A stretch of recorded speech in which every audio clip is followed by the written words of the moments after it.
Bakit kaya ang laking issue kapag ang babae nakatapos ng pag-aaral pero housewife lang? Lang? Nilalang mo talaga yung housewife? Ang hirap kaya nun. Kung magkakaroon nga ng job requirement ang pagiging housewife, baka hindi mo kayanin. Dapat masipag, hindi marunong mapagod. Mahaba ang pasensya, hindi marunong magalit. Malakas ang katawan dahil hindi pwedeng magkasakit. Mabilis kumilos kasi maraming gawain.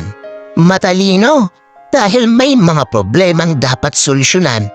Marunong magkarpentero para hindi umasa sa asawa. Matibay ang damdamin. Nagpapatuloy sa buhay kahit nasasaktan. Malakas ang loob, kayang kaharapin ang anumang uri ng pagsubok.